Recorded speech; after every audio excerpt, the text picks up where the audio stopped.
பழைய ஏற்பாட்டுல நீதிமொழிகள்ல வருது, எண்ணத்தை சம்பாதித்தாலும் ஞானத்தை சம்பாதி அப்படின்னு வருது. புதிய உடன்படிக்கையில அந்த வசனத்தை எடுத்துட்டு அதை கொஞ்சம் வித்தியாசமா சொல்லலாம், மாற்றி சொல்லலாம், கொஞ்சம் ஆட் பண்ணி சொல்லலாம். என்ன சொல்லலாம்னா, எந்த ஞானத்தை சம்பாதிக்கலையோ முதல்ல நீ சம்பாதிக்க வேண்டிய ஞானம், அவர் முக்கியமா சம்பாதிக்க வேண்டிய ஞானம் ஒன்று இருக்கும் என்றால் அது இயேசு கிறிஸ்துவினுடைய சிலுவை, மரணம், பாடுகள், அவருடைய ரத்தம், இவைகளை பற்றின ஞானம்.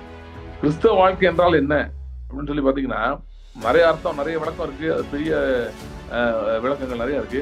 ஆனா ஒரு ஷார்ட்டா சொல்லணும், கிறிஸ்தவ வாழ்க்கைன்னா என்ன அப்படின்னு சொல்லி பாத்தீங்கன்னா, கிறிஸ்துவினுடைய செயல்பாடுகள், அவர் எதுக்காக மரித்தார், அவர் எதற்காக உயிர்த்தார், அவர் என்ன செய்தார், என்ன செய்து கொண்டிருக்கிறார் என்பதை பற்றிய அறிவை வைத்து வாழுகிற வாழ்க்கை, தேவனுடைய இயற்கைக்கு அப்பாற்பட்ட வல்லமையை வைத்து வாழுகிற வாழ்க்கை, அதுதான் கிறிஸ்தவ வாழ்க்கை. எத்தனை முறை ஒரு ரட்சிக்கப்பட்ட முன்பொருத்த பாவம் செஞ்சாலும், தவறு செய்தாலும் அது அவனுக்கு கணக்கிலே வருகிறதே கிடையாது. அப்படின்னு அவன் சட்டை அழுக்காகிறதே கிடையாது. உங்கள் அக்கிரமங்கள், உங்கள் பாவங்கள் உங்கள் சட்டையை அழுக்காக்குறதே கிடையாது. அது எப்படிங்க? அது எப்படின்னா இயேசு கிறிஸ்துவின் ரத்தத்தை போய் கேளுங்க, அதுதான் அந்த வேலையை பண்ணுது. இயேசு கிறிஸ்துவின் ரத்தம் அவனுடைய பாவங்களை கழுவி கொண்டே இருக்கிறது. அதாவது இன்ஃபேக்ட் கரெக்டா சொல்லணும்னா 2000 வருஷத்துக்கு முன்பு எல்லாமே கிளியர் பண்ணியாச்சு. ஆனா நாம் பாவம் செய்யும் போது நம்ம சைட்ல நெருடல் உண்டாகிறது, இருதயத்திலே வருத்தம் உண்டாகிறது, வேதனை உண்டாகிறது. ஐயோ பாவம் செஞ்சிட்டோமே, நம்ம ஆண்டவருக்கு பிரியமில்லாத காரியத்தை செஞ்சிட்டோமே அப்படின்னு வருது. அப்ப அதை இயேசு கிறிஸ்துவின் இமிடியேட்டா கழுவுது. நீங்க ஒரு வார்த்தை கேட்டா போதும். ஆனா நான் சொன்ன அர்த்தம் என்னன்னா, உங்க சட்டை அழுக்காகிறது இல்லைன்னா தேவன் உங்களை பார்க்கும்போது உங்க சட்டை அழுக்காவே தெரியாது. அவருக்கு எப்பயுமே நீட்டா இருக்க மாதிரி தான் தெரியும். ஏன்னா ரத்தத்தினூடாதான் அவர் பார்த்துட்டே இருக்காரு. ரத்தம் செய்து முடித்த கிரியை வச்சுதான் உங்களை பாக்குறாரு. நீங்க எல்லா நேரமும் பாவம் செஞ்சுட்டே இருக்க வாய்ப்பு இல்லை. யாருமே பயங்கர பாவி கூட கொஞ்ச நேரம் ஃப்ரீயா இருப்பான். எல்லாரும் பாவம் செஞ்சுட்டே இருக்க வாய்ப்பு இல்லை. ஆனா அநியாயத்தையும் அதன் விளைவுகளையும் 24 மணி நேரம் சுமந்து கொண்டிருக்க வாய்ப்பு இருக்கிறது.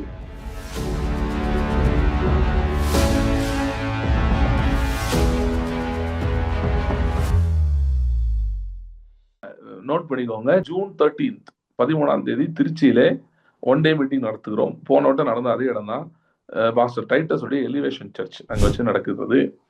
திருச்சியில காட்டூர் என்கிற இடத்துல நம்ம ஜூன் 13ஆம் தேதி திருச்சியிலே வைத்து காட்டூரில் நடக்கிறது. காலை 10 மணி முதல் 5 மணி வரை இருக்கும். முடிவிலே கொஸ்டின் அண்ட் ஆன்சர் செஷன் நேரடியாக இருக்கும்.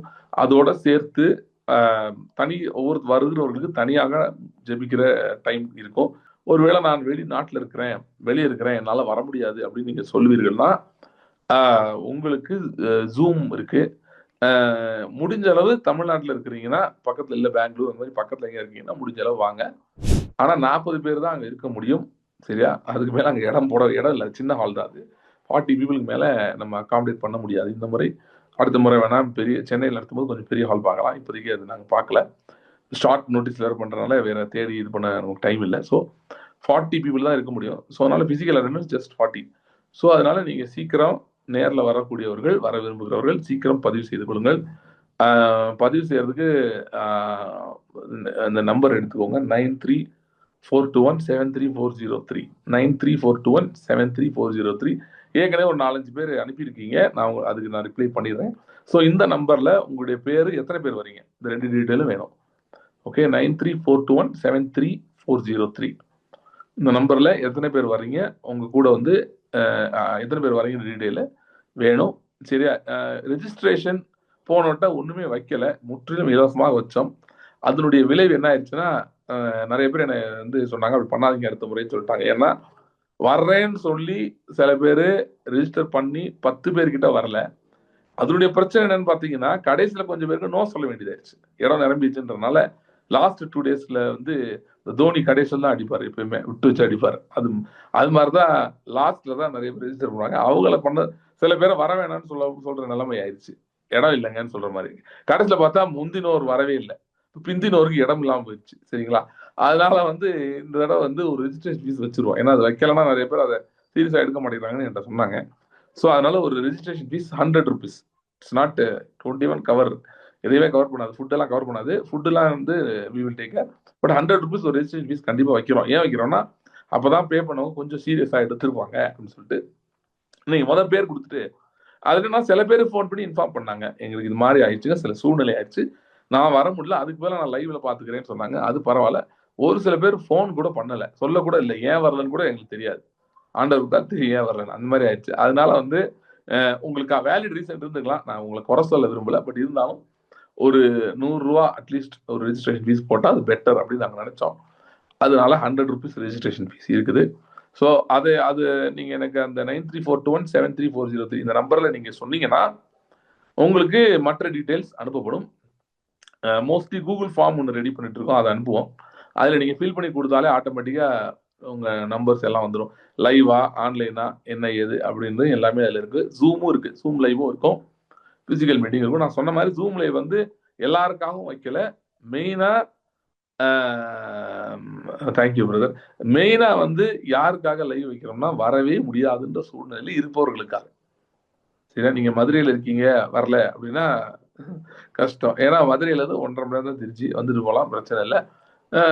சரி இல்லைங்க எனக்கு தவிர்க்க முடியாத காரணங்கள் இருக்குன்னா அண்டர்ஸ்டாண்ட், ஓகே. பட் முடிஞ்ச அளவு நேரில் வரவும் வாங்க, ஆனால் சீக்கிரம் சொல்லிடுங்க. ஒரு 2-3 நாளைக்கு முன்னாடி ரெஜிஸ்ட்ரேஷன் க்ளோஸ் பண்ணிடுவோம். ஏன்னா ஃபுட்டுக்கு அன்னைக்கு நாங்கள் சொல்லிடுவோம், ஃபுட்டு டீ அது கவுண்ட்டுக்கெல்லாம் ஆல்ரெடி சொல்லிடுவோம். அது சொல்லிட்டோம்னா அதுக்கப்புறம் ஆட் பண்ணிட்டு ரொம்ப கஷ்டமா இருக்கும். ஸோ முடிஞ்ச அளவு ஒரு 2-3 நாளைக்கு முன்னாடி க்ளோஸ் பண்ணிடுவோம். நீங்கள் எவ்வளோ சீக்கிரம் முடியுமோ ரெஜிஸ்டர் பண்ணுறவங்க, குறிப்பாக ஃபிசிக்கலாக வரவங்க சொல்லிடுங்க. ஜூமில் வரவங்க நீங்கள் உங்களுக்கு டைம் லாஸ்ட் கடைசி வரைக்கும் இருக்கும், உங்களுக்கு பிரச்சனை இல்லை, நீங்கள் லாஸ்ட்டில் கூட சொல்லிக்கலாம். பட் இதில் வர ஏன்னா இல்லை நீங்கள் கூட கொஞ்சம் முன்னாடி சொல்லணும். ஏன்னா அதுக்கு ஒரு தனி லிங்க் அனுப்புவாங்க அந்த ஜூமுக்கு. இப்போ ப்ரைவேட் லிங்க், அது பப்ளிக் லிங்க், குரூப்பில் அது வராது, ப்ரைவேட் லிங்க். அதனால அங்கே நம்ம நிறைய காரியங்கள் பேசுவோம், அது எல்லாத்தையும் அப்படியே எல்லாருக்கும் கொடுக்க முடியாது எடுத்து. ஸோ வந்து ரொம்ப ரெஸ்ட்ரிக்டட் கண்டென்ட் அது. ஸோ அதனால வந்து ஜூம் வர்றவங்களும் முன்னாடியே சொல்லிடுங்க. சொல்லிட்டீங்கன்னா உங்களுக்கு அந்த லைவ் லிங்க் அதை அனுப்புவதற்கும், அப்புறம் உங்களோட இமெயில் ஐடி தேவைப்படும், இதெல்லாம் கொஞ்சம் ஒர்க் இருக்கு, அதுக்கும் அது வந்து தேவையா இருக்கும். அதனால முடிஞ்ச அளவு எல்லாமே சீக்கிரம் சொல்லிடுங்க, ஓகே. அப்புறம் ஒருவேளை நீங்க ஜூம்ல வரேன்னு சொல்லிட்டு லேயர்ல வரதா இருந்தாலும் சீக்கிரம் சொல்லணும், அப்படி மாத்துறீங்கனாலும் ஃபார் வாட் எவர் ரீசன்.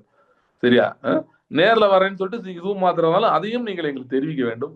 ஏன்னா அப்பனா வேற யாருக்காவது நம்ம அந்த இடத்தை கொடுக்க முடியும். நீங்க வரலன்னா அந்த இடத்த வேற யாருக்கா கொடுக்கலாம். Okay, thank you. இது நோட் பண்ணிக்கோங்க, ஓகே. முக்கியமானது.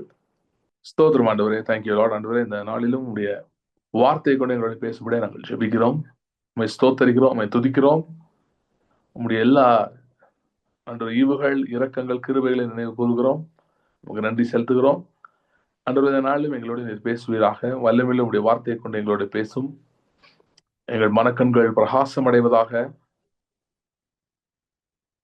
உங்களுடைய வார்த்தையின் பிரவேசம் எங்களுக்குள் வெளிச்சத்தை உண்டாக்க முடியாது ஜெபிக்கிறோம், வெளிச்சத்தை உண்டாக்க முடியாது ஜெபிக்கிறோம், வெளிச்சத்தை உண்டாக்க முடியாது ஜெபிக்கிறோம். Thank you Lord, thank you Lord. தொடர்ந்து எங்களோட பேசும். Thank you Lord, thank you Lord. எங்களோட பேசும் உடைய சத்தம் எங்களுக்குள் துணிக்கட்டும், சத்தம் எங்களுக்குள் துணிக்கட்டும். Thank you Lord. இயேசு கிறிஸ்துவின் நாமத்தில் ஜெபிக்கிறோம் பிதாவே, ஆமென். வெளிப்படுத்தின விசேஷம் 12 அதிகாரம். வெளிப்படுத்தின விசேஷம் 12 அதிகாரம். அதிலே 10வது வசனத்தை வாசிக்கிறேன், அதுல இருந்து வாசிக்கிறேன். வெளிப்படுத்தின விசேஷம் 12 அதிகாரம் 10வது வசனம். அப்பொழுது வானத்திலே ஒரு பெரிய சத்தம் உண்டாகி, இப்பொழுது ரட்சிப்பும் வல்லமையும் நமது தேவனுடைய ராஜ்யமும் அவருடைய கிறிஸ்துவின் அதிகாரமும் உண்டாயிருக்கிறது. இரவும் பகலும் நம்முடைய தேவனுக்கு முன்பாக நம்முடைய சகோதரர் மேல் குற்றம் சுமத்தும் பொருட்டு அவர்கள் மேல் குற்றம் சாட்டுகிறவன் தாழ தள்ளப்பட்டு போனான். மரணம் நேரிடுகிறதா இருந்தாலும் அதற்கு தப்பும்படி தங்கள் ஜீவனையும் பாராமல் ஆட்டுக்குட்டியின் ரத்தத்தினாலும் தங்கள் சாட்சியின் வசனத்தினாலும் அவனை ஜெயித்தார்கள். சகரியா தீர்க்கதரிசன புஸ்தகம் 3வது அதிகாரம், அதுல முதல் வசனத்தை வாசிக்கிறேன்.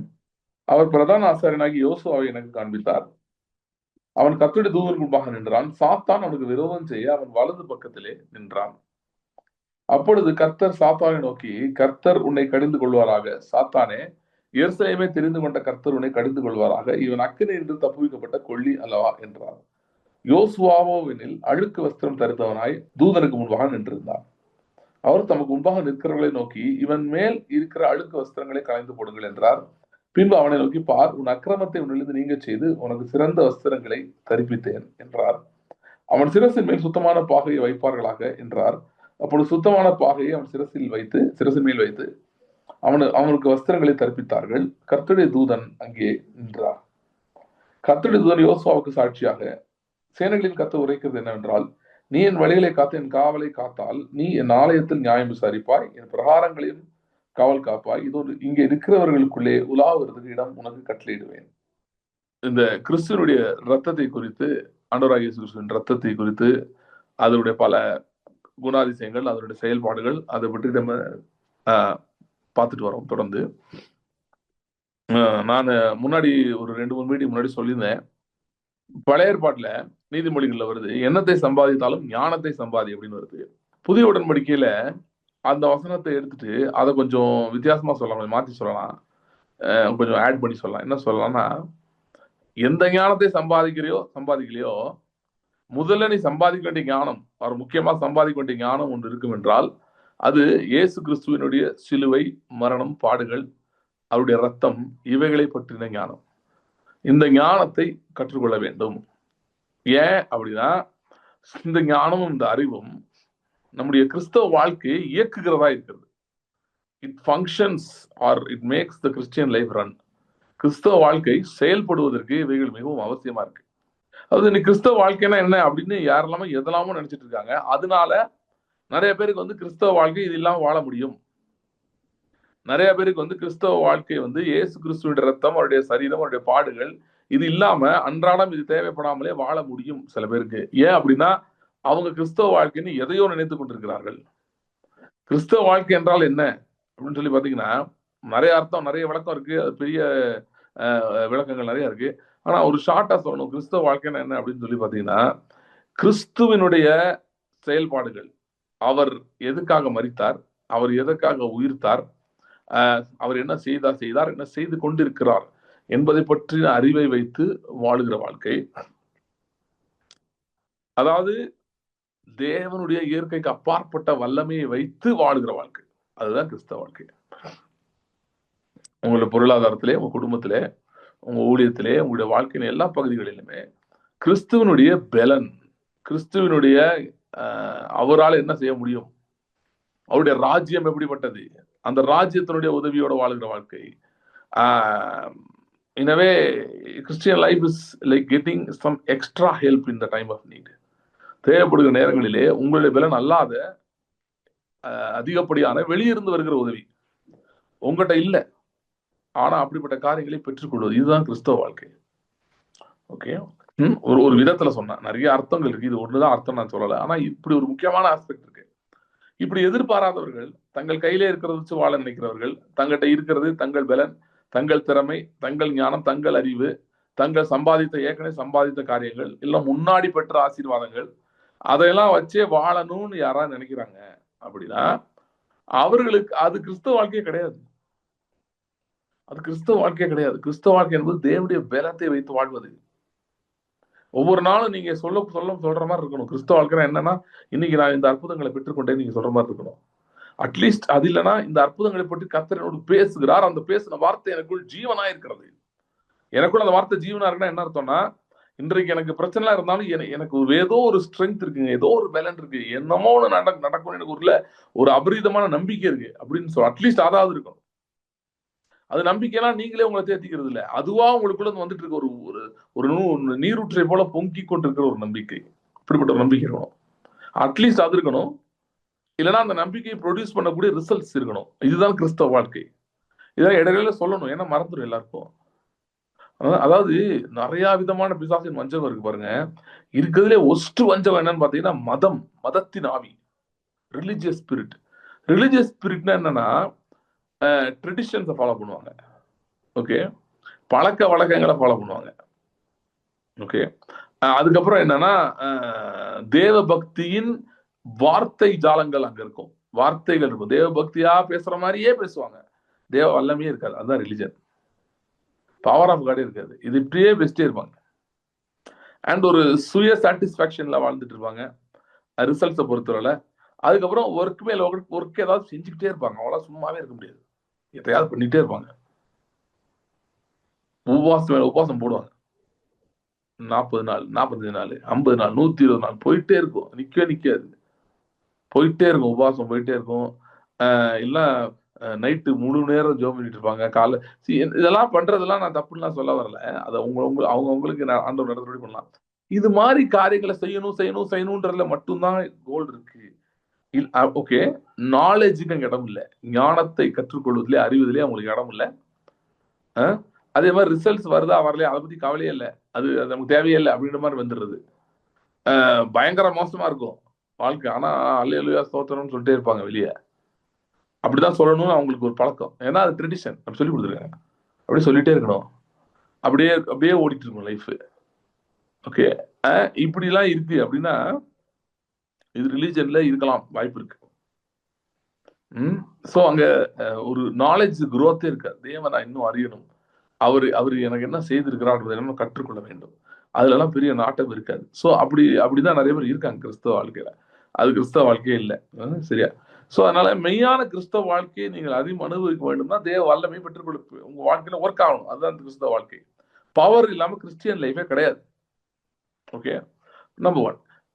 அப்ப இது நடக்கணும்னா இந்த மாதிரி பவர் வரணும்னு வைங்களேன், கிறிஸ்துவின் சிலுவை, நான் முதல்ல சொன்ன மாதிரி கிறிஸ்துவின் சிலுவை ரத்தம், இதை பற்றின ஞான அறிவிலே நாம் வளர்ந்து கொண்டே இருக்க வேண்டும். இது தினந்தோறும் அந்த ஞானத்தை பெற்றுக்கொள்ள வேண்டும், இதுல வளர வேண்டும். இதுல நம்ம வளரலாம்.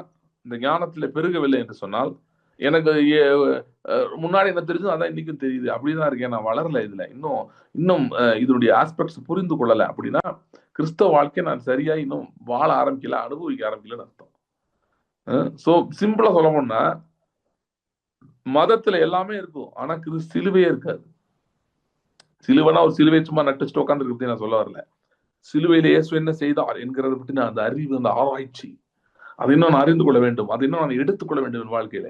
என் வாழ்க்கையை நான் அதை அனுபவிக்கணும். அப்பனா இன்னும் நான் அறியணும், அது எப்படி செயல்படுகிறது, ஃபங்க்ஷனாலிட்டி என்ன, அதை நான் புரிந்து கொள்ள வேண்டும், என் வாழ்க்கையில செயல்படுத்தணும் என்கிற ஒரு வாஞ்சை இல்லை என்றால் மதத்திலே இருக்கிறார்கள் என்று அர்த்தம். கிறிஸ்தவ மதத்துல இருக்கலாம் அப்படின்னா எல்லாமே பண்ணுவீங்க, ஆவிக்குரிய சபைக்கு போய் அந்நிய பாஷெல்லாம் பேசுவீங்க. ஆனா மதம்னா என்ன தெரியுமா? அந்நிய பாஷை பேசுறதுன்னு சொல்றேன் பாருங்க. அந்நிய பாஷை பேசுறான், ஏன் பேசுறான்னு அவனுக்கு தெரியாது, எதுக்கு பேசுறான்னு தெரியாது. அதை வச்சு அவன் எந்த நாலேஜுமே அவன் கெயின் பண்ணல, அதை பத்தி அவன் அறிந்து கொள்ள விரும்பவே இல்லை அப்படின்னா மதத்துல இருக்கான். அவனுக்கு யாரோ சொல்லி கொடுத்துருக்காங்க, அந்நிய பாஷை அந்த வரம் கிடைச்சிருச்சு, டெய்லி ஒரு 1 hour பேசுப்பா, 1/2 மணி நேரம் பேசுப்பா சொல்லியிருக்காங்க, அதை வச்சு என்ன பண்ண போறான்னு அவனுக்கே தெரியாது. இப்படிப்பட்ட வாழ்க்கை கிறிஸ்தவ வாழ்க்கையா அல்ல. கிறிஸ்தவ ஜீவியம் பக்தி மார்க்கம் அல்ல, அது புத்தி மார்க்கம். கிறிஸ்தவ ஜீவியம் என்பது பக்தி மார்க்கம் அல்ல.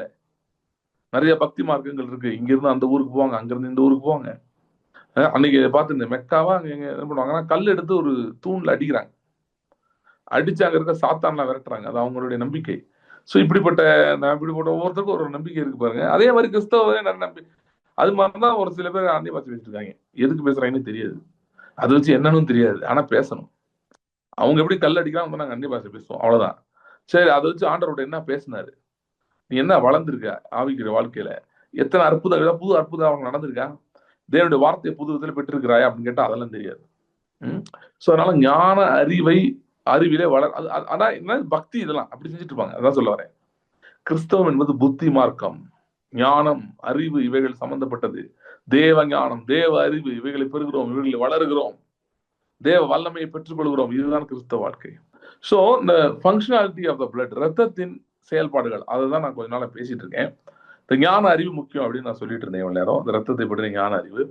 இன்னைக்கு நான் ஒரு குறிப்பிட்ட சப்ஜெக்ட் டீல் பண்ண போறேன். இயேசு கிறிஸ்துவின் ரத்தம் பண்ணுகிற செயல்பாடு, அது நமக்கு எதிராக இருக்கிற ஒரு குறிப்பிட்ட காரியம், அதை குறித்து நான் பார்க்க போறோம். அது என்னன்னு பாத்தீங்கன்னா, சத்ருவனுடைய குற்றம் சாட்டுதல், தி அக்யூசேஷன் ஆஃப் தி எனிமி. சத்ருவனுடைய குற்றம் சாட்டுதல். சரியா? 2 பகுதி படிச்சோம். வெளிப்படுத்தல் 12 அதுல எப்படி போடுங்கன்னா, இரவும் பகலும் சத்துருக்கள் மேல், சகோதரர் மேல் தேவனுக்கு முன்பாக குற்றம் சுமத்துகிறவன். அப்புறம் பிரதான ஆசாரியனாக யோசுவா பத்தி பார்த்தோம். பிரதான ஆசாரியனாக யோசுவா நின்று காட்டுறாரு. அவன் அழுக்கு வஸ்திரம் தரித்திருக்கான், அவன் பக்கத்துல சாத்தான் வந்து நிற்கிறதை காட்டுறாரு சகரியாக்கு. சாத்தான் எதுக்கு வந்து வந்தான்னா, இவன் மேல் விரோதம் செய்யலைன்னா இவன் மேல் குற்றம் சுமத்த வந்து நின்றான். ஓகே, ஒரு காரியம் தெரிஞ்சுக்கணும் பாருங்க. கிறிஸ்தவ உலகம் வந்து ரொம்ப எதுல போக்கஸ் பண்ணுது அப்படின்னா, பண்ணிடுச்சு ரொம்ப நாள்னா, பாவத்துல ரொம்ப heavy focus, extraordinarily heavy focus on sin and moral behaviours. இதுதான் கிறிஸ்தவனாலே இதுதான் அப்படின்னு நினைக்கிறாங்க. ஏன்னா நிறைய பேர் நிறைய கதைகள் நான் கேட்டிருக்கேன் சின்ன பிள்ளைந்து. கதைகள்ல நிறைய பேரோட ஸ்டோரிஸ், ரட்சிக்கப்பட்ட ஸ்டோரிஸ் எல்லாம் சொல்லுவாங்க. நான் ரட்சிக்கப்பட்டோன்னே குணாதிசயம் அப்படியே மாறிடுச்சு பிரதர். முன்னாடிலாம் எனக்கு வரும், முன்னாடிலாம் நான் வந்து அப்படியே ஒரு மாதிரியா இருப்பேன், அப்ப அப்படியே மாறி சாந்தமாயிட்டேன், புலி மாதிரி இருந்தேன் பூனை ஆயிட்டேன் அப்படின்வாங்க. ஸோ அந்த மாதிரி வந்து இந்த மாதிரி டெஸ்டிமனிஸ் நிறைய கேட்டிருக்கேன். அப்படியே குணாதிசயமா இருந்துச்சு, குணாதிசயமா இருந்துச்சு. ஸோ ஆக மொத்தத்துல வந்து எது முக்கியம் அப்படின்னு சொல்றாங்கன்னா, கேரக்டர் சேஞ்ச் ஆகணும். அது முக்கியமா அப்படின்னா அது முக்கியம்தான், இல்லைன்னு சொல்லல. அதே மாதிரி நிறைய பேர் சாட்சி நான் கேட்டிருக்கேன். நான் குடிகாரனா இருந்தேன், அப்படியே குட்டி பழக்கத்துல இருந்தேன், ஆனா ரட்சிக்கப்பட்டனே, கர்த்தர் விடுதலை ஆக்கினார், அதுல இருந்து வெளியே இருந்தேன். ரொம்ப நல்லது. குடிப்பழக்கம் கெட்டது, அதுக்கு அடிமைத்தனமா இருக்கிறது ரொம்ப ரொம்ப பிரச்சனை, அது சத்ருவினால் உண்டாயிருக்கிறது, அது வெளியே வர்றது ரொம்ப சந்தோஷம். ஆனா நிறைய போக்கஸ் வந்து பாத்தீங்கன்னா இதுலதான் இருக்கும். இன்னும் வாலிபர் கூட்டம் எல்லாம் பண்ணி வேற மாதிரி சொல்லுவாங்க. சில வாலிபர்கள் சொல்லுவாங்க, எனக்கு இந்த ஆபாச படம் பாக்குறது எனக்கு ரொம்ப இது, அதுல ரொம்ப அடிக்டட், போனோகிராஃபில அடிக்டடா இருந்தேன், ஆண்டவரை விடுதலையாகணும். சோ இது மாதிரி டெஸ்டிமனிஸ் எல்லாம் நல்லதுதான். இதெல்லாம் பாவங்கள், இதெல்லாம் நல்லது இல்ல, இவையில இருந்து விடுதலை ஆக வேணும், இதுல இருக்கிறது வந்து பிரச்சனை. ஓகே, அதெல்லாம் எனக்கு புரியுது. ஆனா போக்கஸ் வந்து என்னன்னு பாத்தீங்கன்னா இது மட்டும்தான் ரொம்ப போக்கஸ் இருக்கு. 70 to 80% இதை பத்தி தான் இருக்கும். அவன் செய்த பாவங்கள், அவனுடைய அக்கிரமங்கள், இது மட்டும்தான் ஞாபகத்துக்கு வருது. ஓகே, ஆனால் குற்றம் சுமத்துவதிலே பலவிதமான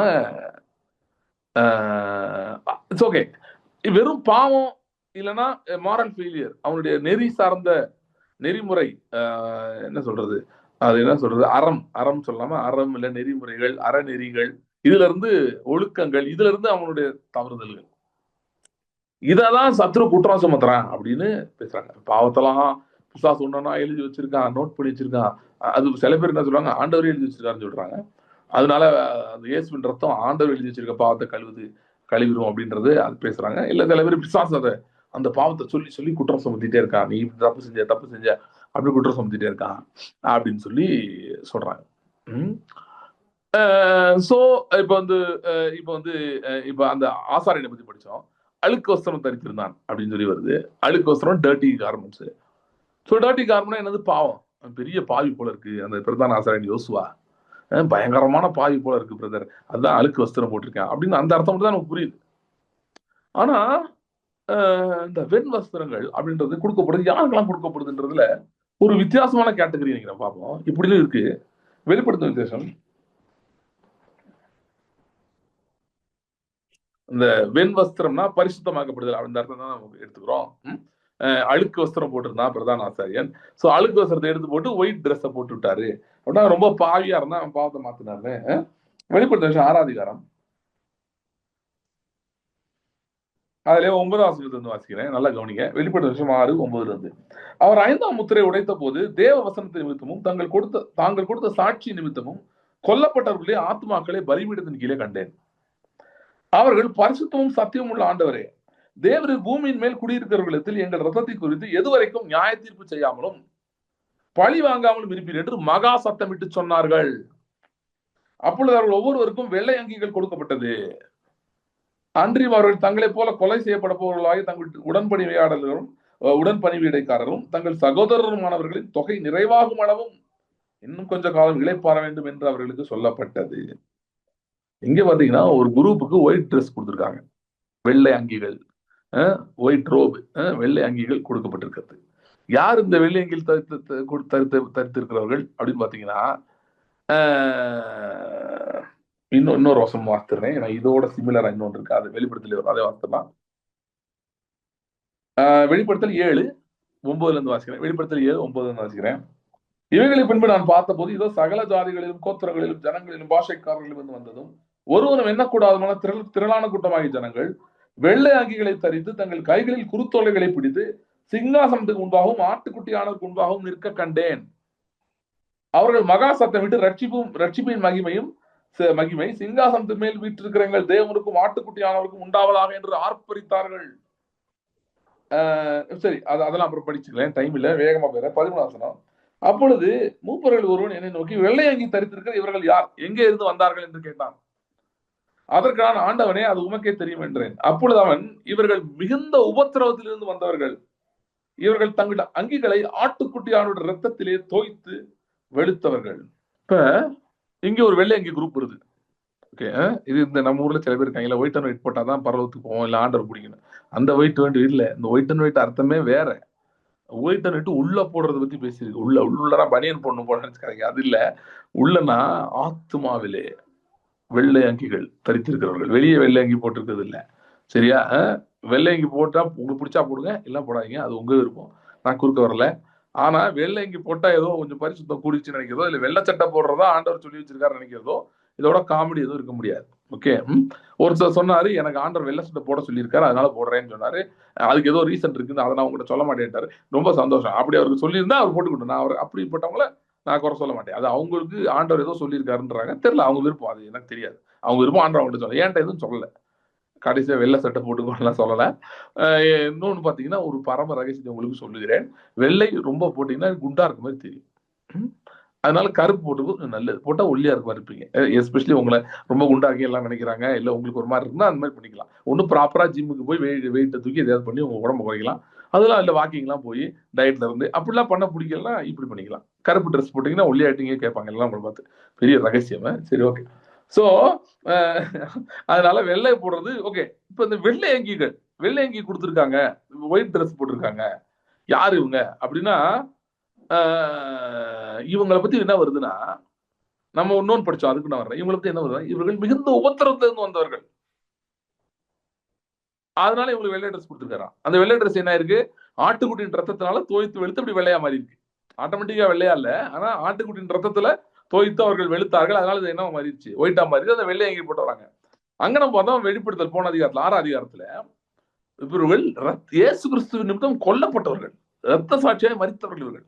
இவங்க என்ன கேட்கறாங்க, ஆண்டவரை எப்பொழுது பழி வாங்குவீர் கேட்கறாங்க. எங்க ரத்தத்தை வாங்கினவங்க, கொலை கொலை செய்தவர்கள், அவர்களை எப்பொழுது பழி வாங்குவீர் அப்படின்னு கேட்கும்போது, அது அந்த டைம் வரப்போகுது அப்படின்னு சொல்றாரு. இது இப்ப சொல்லல, ஃபர்ஸ்ட் சொன்னது சொல்றாரு. சொல்லிட்டு அவங்களுக்கு வெள்ளை ட்ரெஸ் கொடுக்குறாரு. அவங்களுக்கு அவங்க பரம பாவிகளா? ஐயோ, அவங்க வந்து இயேசு கிறிஸ்துக்காக இறந்து போனவங்க, ரத்த சாட்சியா மரிச்சோம், அவங்க எப்படி பாவியா இருக்க முடியும்? சோ முதல்ல இந்த வெள்ளை ட்ரெஸ் கொடுக்கறது இல்ல வெண்மை ஆக்குறதுன்றது பாவத்துல இருந்து நீக்கிறதா அப்படின்றத முதல்ல அதுல இருந்து வெளியே வரணும். அது மட்டும் தான். ஓகே. அப்ப இந்த ஆசாரியன் போட்டிருந்த அழுக்கு ட்ரெஸ் என்னது? அந்த அழுக்கு என்ன? அந்த அழுக்கு என்ன? எதை குறிக்கிறது? ஆசாரியன் போட்டிருந்தா அழுக்கு. அவன் சகரியா 3 பத்தி சொல்லிட்டு இருக்கேன் நானு. லேட்டா வந்தவங்க நோட் பண்ணிக்கோங்க. சகரியா 3 அதுல பிரதான ஆசாரியனை யோசுவா கர்த்தருக்கு முன்பாக ஊழியம் செய்ய நிற்கிறான். ஆனா அழுக்கு ட்ரெஸ் போட்டிருக்கான். அவன் ட்ரெஸ் அழுக்கா இருக்கு. சோ அவனுக்கு ஆண்டவர் வந்து வெண்வஸ்திரத்தை கொடுக்குறாரு. சோ திரும்ப திரும்ப நிறைய இடத்துல பலவிதமான ஆட்களுக்கு வெண்வஸ்திரம் கொடுக்கப்படுறதை பார்க்கிறோம். அப்ப பிரதான ஆசாரியனை யோசுவா பத்தி நீங்க படிச்சு பாத்தீங்கன்னா, அவனை பத்தி நெகட்டிவ் ஒண்ணுமே இல்லை பைபிள்ல. அவனோட ஹிஸ்டரி நிறைய இருக்கு. நீங்க நிறைய இடங்களை பார்க்க முடியும். சகரியால பார்க்க முடியும், மல்கியால கொஞ்சம் பார்க்க முடியும், அப்புறம் வந்து ஆகாயில பார்க்க முடியும். அதுக்கப்புறம் நீங்க வந்து இது எஸ்ரால பார்க்க முடியும். நெகேமியாலே வருவான்னு நினைக்கிறேன், வர்றான்னு நினைக்கிறேன், சரிங்க அவன்ல. அது அவன் ரொம்ப சரியான ஆளுங்க, நிறைய வேலை பார்த்தவன். கர்த்தருக்காக அவனும் செருபாபேலும் சேர்ந்துதான் தேவாலயத்தை கட்டினார்கள். 2 ஆலயத்தை கட்டினதுல பெரும் பங்கு இவங்க 2 பேருக்கு போகும். பிரதான ஆசிரியர் யோசுவாவுக்கும் அவன் தன் ஆசாரியர்கள்லாம் கூட்டி வந்து எல்லாருமே சேர்ந்து வேலை பார்த்தாங்க எதிர்ப்புகளுக்கு மத்தியிலே. சகரியாவும் சாரி நெகேமியாவும் அவனும் சாரி நெகேமியா செருபாபேலும் அவனும் சேர்ந்து வேலை பார்த்தார்கள். சகரியா தீர்க்கதரிசன உரைத்தான். அது அந்த அந்த வார்த்தை விசுவாசித்து அவங்க வேலை பார்த்து ஆலயத்தை கட்டி முடித்தார்கள். பிரமாண்டமான வேலை பார்த்தாலு, சாதாரண ஆள் இல்ல. அவனை பத்தி எதுக்கு அழுக்கு ட்ரெஸ் போட்டிருக்கான்னு வருது? ஓகே, கவனிங்க. இந்த அழுக்கு ட்ரெஸ்க்கு இன்னொரு பெர்ஸ்பெக்டிவ் இருக்கு. இப்ப 2 காரணமா உங்க ட்ரெஸ் அழுக்காகலாம். ஒண்ணு என்னன்னா, நீங்க அழுக்கு ட்ரெஸ்ஸையே போட்டுட்டு வரலாம். வீட்டுல இருந்து இருக்கிற நல்லா அழுக்கா நல்லா அப்படியே கரையா இருக்க ட்ரெஸ்ஸை போட்டுட்டு வந்தாலும் நீங்க அழுக்கா இருப்பீங்க. நீங்கன்னா உங்க ட்ரெஸ் அழுக்கா இருக்கும். ஆனா இன்னொரு விதமா அழுக்காகலாம் இல்லையா? நீங்க நடந்து போயிட்டு இருக்கீங்க, மழை பெஞ்சிருக்கு, நம்ம ஊர் ரோடுகள் வந்து உங்களுக்கே தெரியும் அப்படி இருக்கும்னு. வெளிநாட்டுல இருந்தா ஒருவேளை உங்க ஊர் நல்லா இருக்குன்னு நினைக்கிறேன். எங்க ஊர்கள்ல இப்போ கொஞ்சம் இப்பெல்லாம் பரவாயில்ல. முன்னாட்கள்லாம் ரொம்ப மோசமா இருக்கும். இப்ப கொஞ்சம் பரவாயில்ல. ஆனா இப்ப நார்த் இந்தியால போனீங்கன்னா இன்னும் நிறைய இடம் அப்படிதான் இருக்கு. சரி. சோ இல்லாத ரோடுக்கு கணக்கு காட்டிட்டு இருக்காங்க. ரோடு போட்டோம் அப்படின்னு காட்டுறாங்க. பிரதம மந்திரி வந்து திறந்து வைக்கிறாரு பாலத்தை. ஒரு வாரத்துல ஓட்ட விழுந்துருக்கு பாலத்துல. இப்படிலாம் நடக்குது. சோ இப்ப நீங்க ரோட்ல நடந்து போயிட்டு இருக்கீங்க. நல்ல white and white dress, super dress, சரியான ட்ரெஸ், நல்லா காஸ்ட்லி சட்டை பேண்ட், இல்லைன்னா ஒயிட் குர்த்தா ரொம்ப காஸ்ட்லி எல்லாம் போட்டு போறீங்கன்னு வைங்க. நீங்க நடந்து போறீங்க, ஒருத்தன் பைக்காரன் சேர அடிச்சுட்டு போயிடும். அப்போ உங்க ட்ரெஸ் அழுக்காகுமா? அழுக்காகும். உங்களால் அழுக்காச்சா? அவன் பண்ண வேலையில் அழுக்காச்சா? அவன் பார்த்த வேலையில் அழுக்காச்சு. இப்ப என்னன்னா, கிறிஸ்துவுள் ரட்சிக்கப்பட்டவர்கள், நல்லா கவனிச்சுக்கோ, முக்கியமான ஒரு பாயிண்ட சொல்றேன். கிறிஸ்துவை ஏற்றுக்கொண்டவர்கள், கிறிஸ்துவை தங்கள் ரட்சகராக ஏற்றுக்கொண்டவர்கள், இயேசு கிறிஸ்துவின் சிலுவைக்கு முன்பாக வந்து நின்று தங்கள் வாழ்க்கையை ஒப்புக் கொடுத்தவர்கள், அவருடைய ரத்தத்தினாலே மீட்டுக் கொள்ளப்பட்டவர்கள், இவர்களுக்கு என்னைக்கு ரட்சிக்கப்பட்டாங்களோ அன்றைக்கே வெண் வஸ்திரங்கள் கொடுக்கப்பட்டு விட்டது. ஓகே, அதாவது இனிமேல் ஒருவேளை அவர்கள் பாவம் செய்தாலும், ஓகே, ஒருவேளை பாவம் செய்தாலும் அந்த பாவங்கள் அவர்கள் கணக்கில் ஏறுகிறது கிடையாது. ஏன்? அதுதான் புதிய உடன்படிக்கை, இதுதான் கிறிஸ்துவின் சுவிசேஷமே. நீங்க நினைக்க இப்படிலாம் உங்களுக்கு கேள்வி விடாம எபிரேயர் ஒரு 75 தடவை படிங்க, புரியும், நான் சொல்றது ஒத்துப்பீங்க. ஓகே, இது பிரச்சனை. இந்த எபிரேயர் எல்லாம் படிக்காம வந்துட்டு பிரசங்கம் பண்றாங்க பாத்தீங்களா, இவர்கள் தான் சபையை நல்லா பிசாசுக்கு உதவி செய்கிறார்கள். எபிரேயர்லாம் திரும்ப திரும்ப படிச்சுட்டு ஒருத்தன் வந்துட்டு இப்படிலாம் பிரசங்கம் பண்ண முடியாது. உன் பாவத்தை கர்த்தர் கணக்குல வச்சிருக்காரெல்லாம் பேச முடியாது. அவன் செருப்பு வச்சு அவனையும் அடிச்ச மாதிரி இருக்கும் அப்படிலாம் பேசினா, படிச்சுட்டு வந்து பேசவே முடியாது. பிரச்சனை என்னன்னா அதெல்லாம் படிக்காம பேசுறதுதான். பிரசங்கிமார்கள், விசுவாசிகள் சொல்ல, அவங்க பாவம் பிரசங்கியர்களை சொல்றேன், அவங்களே தான் படிக்காம வந்து பேசிட்டு இருக்கதான் பிரச்சனை. எபிரேயர் படிக்கலாம், புது உடன்படிக்கைனா என்னன்னே புரியாது, என்னன்னே தெரியாது, என்னத்தையாவது எடுத்து என்கிட்ட பிரசங்கம் பண்ணிருப்போம். ஓகேயா? சோ எத்தனை முறை ஒரு ரட்சிக்கப்பட்ட பின்பு ஒருத்தன் பாவம் செஞ்சாலும் தவறு செய்தாலும் அது அவன் கணக்கிலே வருகிறதே கிடையாது. அப்படின்னு அவன் சட்டை அழுக்காகிறதே கிடையாது. உங்கள் அக்கிரமங்கள், உங்கள் பாவங்கள் வந்து உங்கள் சட்டையை அழுக்காக்குறதே கிடையாது. அது எப்படிங்க? அது எப்படின்னா இயேசு கிறிஸ்துவின் ரத்தத்தை போய் கேளுங்க, அதுதான் அந்த வேலையை பண்ணுது.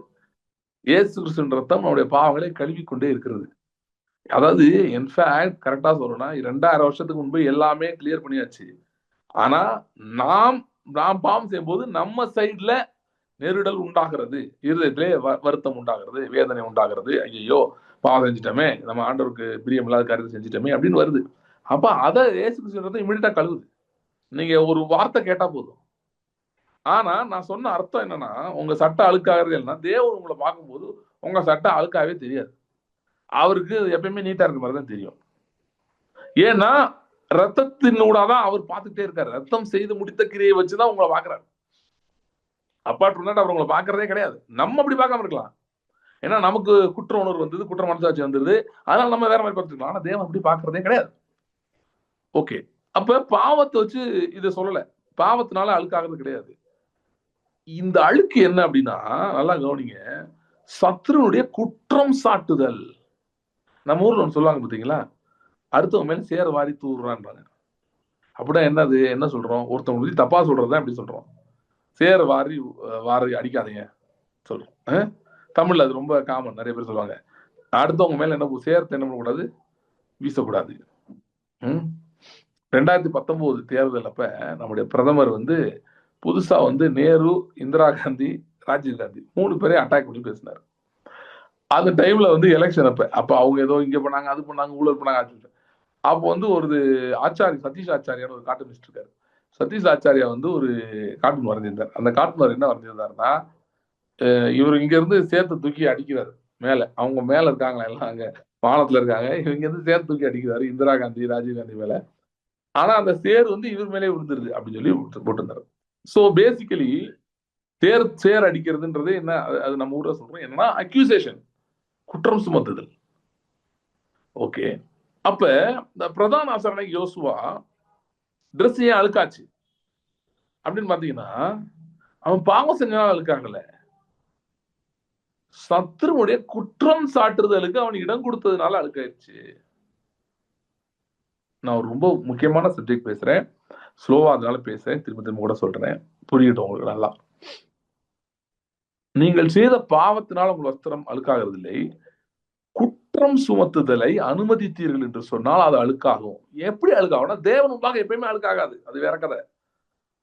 உங்களுடைய மனதிலே, உங்கள் பார்வையிலே நீங்கள் அசுத்தமா இருக்கிறதை போல உணர்வீர்கள். அசுத்தமா இருக்கலாம், ஒருத்தன் பாவம் செய்யும் போது குற்ற உணர்வு வருது பார்த்தீங்களா, அதே குற்ற உணர்வை சத்துரு நீங்க பாவமே செய்யாம இருக்கும் போது கூட உங்களை குறை சொல்லுகிறதின் மூலமாக, உங்கள் மேல் குற்றம் சுமத்துறதின் மூலமாக பாவம் செஞ்சா எந்த அளவுக்கு உங்கள் மனது பாதிக்கப்படுமோ அதே பாதிப்பை ஏற்படுத்துகிறான். அதை தான் இந்த அழுக்கு வஸ்திரம் என்று வேதம் சொல்லுகிறது. புதிய உடன்படிக்கையிலே நியூ கவர்னன்ட்ல பாத்தீங்கன்னா பாவம் செய்யறதுனால பெரிய விளைவு ஏற்படுகிறது இல்லை. ஆனா குற்றத்தை, இதை வேற மாதிரி சொல்றேன், ஒரு விசுவாசி பாவம் செய்யும் போது அவனுக்கு என்ன விதமான மனதிலே ஒரு தொய்வு ஏற்படுமோ, மைண்ட் அப்படியே டவுன் ஆகுமோ, ஒரு மாதிரி விட்டு போகும், மனசு விட்டு டவுன் ஆகணும். அதே அளவு எப்ப ஆகுனா சத்துரு குற்றம் சுமத்தும் போது நீங்கள் ஒருவேளை எந்த தப்புமே செய்யாம இருக்கலாம் அந்த நேரத்துல. ஆனா உங்களுக்கு நடக்கிற தோல்விகள், நீங்கள் சந்திக்கிற சவால்கள், நீங்கள் போய் கொண்டிருக்கிற ஒரு மாதிரி என்னன்னே புரியாத பாதைகள், இவைகளெல்லாம் வைத்து சத்ருவானவன் அக்யூசேஷன்ஸ் எடுத்து உங்க மேல அடிக்கிறான், குற்றம் சுமத்துகிறான், உங்க மேல அடிக்கிறான். நீங்கள் தேவ நீதி பற்றியும் எப்படி நீங்க நீதிமான் ஆக்கப்பட்டிருக்கீங்க அந்த ப்ராசஸ் பத்தியும், ஏற்கனவே நீதிமான் ஆக்கப்பட்டீங்க அப்படின்றத பத்தி சரியான அறிவு இல்லாமல் இருக்கும்போது இந்த குற்றம் சுமத்தல் உங்க மேல வந்து ஒட்டிக்குது. ஒட்டி அது உங்களுக்கு பாரமாக மாறி விடுகிறது. எபிரேயர் 12 அதான் சொல்லியிருக்கு.